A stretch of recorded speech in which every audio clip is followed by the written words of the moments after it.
ಕಲಬುರಗಿ ವೈದ್ಯರ ದಿನಾಚರಣೆ ಅಂಗವಾಗಿ ಉಚಿತ ಮೆಗಾ ಆರೋಗ್ಯ ಶಿಬಿರ. ವೈದ್ಯರ ದಿನಾಚರಣೆಯ ಅಂಗವಾಗಿ ಕಲಬುರಗಿಯ ಎನ್ಕೆ ಆಸ್ಪತ್ರೆ ವತಿಯಿಂದ ಜುಲೈ 1 ಬುಧವಾರ ಬೆಳಗ್ಗೆ 10 ಗಂಟೆಯಿಂದ ಸಂಜೆ 4 ಗಂಟೆಯವರೆಗೆ ಉಚಿತ ಮೆಗಾ ಆರೋಗ್ಯ ಶಿಬಿರವನ್ನು ಆಯೋಜಿಸಲಾಗಿತ್ತು. ಶಿಬಿರದಲ್ಲಿ ಖ್ಯಾತ ವೈದ್ಯರಾದ ಡಾಕ್ಟರ್ ಆರಿಫ್ ರಜಾ ಅಹ್ಮದ್ ಅವರ ನೇತೃತ್ವದಲ್ಲಿ ಉಚಿತ ಆರೋಗ್ಯ ತಪಾಸಣೆ ನಡೆಸಲಾಗುತ್ತದೆ. ಜೊತೆಗೆ ರೋಗಿಗಳಿಗೆ ಉಚಿತ ಔಷಧ ವಿತರಣೆ ಹಾಗೂ ಪ್ರಯೋಗಾಲಯ ಪರೀಕ್ಷೆಗಳಿಗೆ ಶೇಕಡಾ 30 ರಿಯಾಯಿತಿ ನೀಡಲಾಗುತ್ತದೆ. ಸಾರ್ವಜನಿಕರು ಈ ಉಚಿತ ಆರೋಗ್ಯ ಶಿಬಿರದ ಸದುಪಯೋಗ ಪಡೆದುಕೊಳ್ಳುವಂತೆ ಆಸ್ಪತ್ರೆ ಆಡಳಿತವು ಮನವಿ ಮಾಡಿದೆ.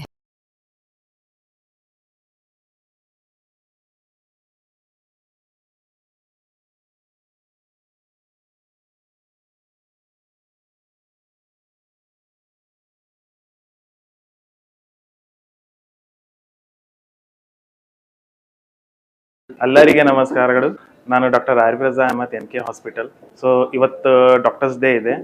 ಸೊ ಎಲ್ಲರಿಗೆ ಇದು ಇವತ್ತು ಡಾಕ್ಟರ್ಸ್ ಡೇ ಸ್ಪೆಷಲ್ ಏನಂದರೆ, always be safe, keep your health healthy and eat properly healthy food. ಸರಿಯಾಗಿ ತಿನ್ಬೇಕಂತ ಒಂದು ಅಂತ ಉದ್ದೇಶದಿಂದ ಹೇಳ್ತಾ ಇದ್ದೀನಿ. ಸೊ ಸ್ವಚ್ಛ ಅಂತ ಇಡಬೇಕು and keep your surrounding clean. So ಈ ದಿವಸ್ಗೆ ನಾ ಹೇಳೋದು ಏನಂದರೆ, ಇವತ್ತು ಇಂಪಾರ್ಟೆಂಟ್ ಮುಖ್ಯ ಏನಂದರೆ health is important. Health is very important. So check your self daily, at least 6 in a month, once in a year. Keep your track and eat healthy foods. Avoid outside foods, junk foods. So because as we said that as a gastroenterologist, I know that all diseases from the stomach only. ಎಲ್ಲ ಹೊಟ್ಟೆಯಿಂದ ಆತಾವು Daimary. So ಹೊಟ್ಟೆ ಎಲ್ಲ clean ಇರಬೇಕು. So ಹೊಟ್ಟೆ clean ಇರಬೇಕಂದ್ರೆ ಸ್ವಚ್ಛ ಊಟ, ಮನೆ ಊಟ ಮಾಡಬೇಕಂತ ಒಂದು ಇವತ್ತು ದಿವಸದಿಂದ ಬಾಟಮ್ ಲೈನ್. Thank you.